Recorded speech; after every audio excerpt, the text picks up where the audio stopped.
Welcome back to our fourth and final video diary for QMS with the Lambcam. We've really enjoyed our week and sharing it with everybody.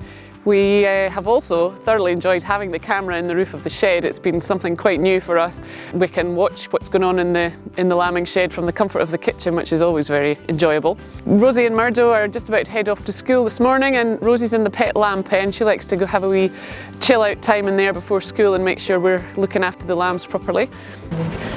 It's 7:30 on Friday morning and I'm just about to go to school, but before I do, I always come into the pet lamb pen and see that everybody's fed, and if they're not, I just plunk them onto the machine.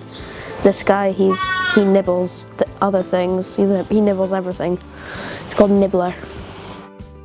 I'll also just give you a wee update on the hot box. If you remember, there was 3 fairly poorly lambs in there yesterday when it was so cold and windy. One of them sadly died. The other 2, however, one has gone back to its mum. It's absolutely fine and running along. And there is one still in the pet pen which is not quite ready to go back to its mum yet, but hopefully in a wee while we can get her back up there too.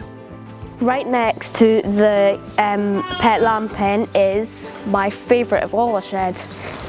This beauty of, in my opinion, gold. So usually I just sneak one, make sure nobody sees me. But it's become a lot harder now that there's a camera up on go. So it's probably my favourite part of all the shed, the sweetie tin. We had a local brownie pack here last night when the Lambcam was on.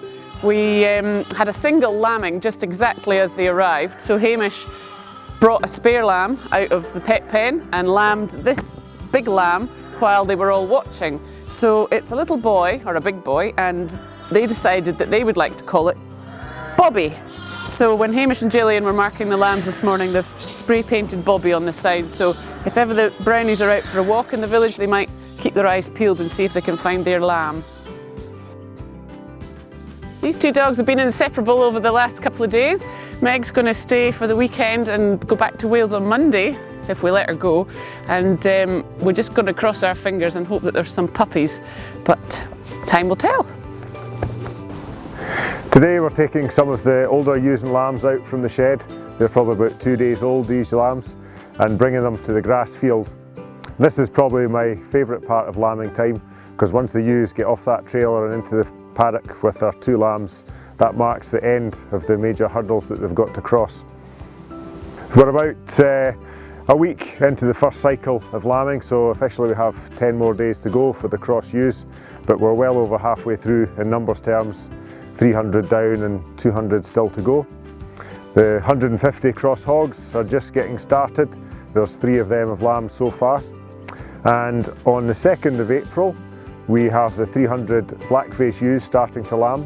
That's a slightly different story. We don't bring them into the shed at all unless they have any requirements for assistance. And we have 75 cows due to start calving just at the start of April as well. 2 heifers have calved so far, and the rest are anytime soon. I'm sure to some of you that the last 4 days has been an education, but if any of you would like to find out more about farming, there are organisations like Quality Meat Scotland and the Royal Highland Education Trust who are always happy to try and facilitate on-farm education. So we hope we will tune in tonight for the final light of live webcam from the lambing shed. I'm not actually going to be there, so I would like you all to make sure that my lovely assistant here doesn't make any blunders in my absence. Thank you for watching. Thank you.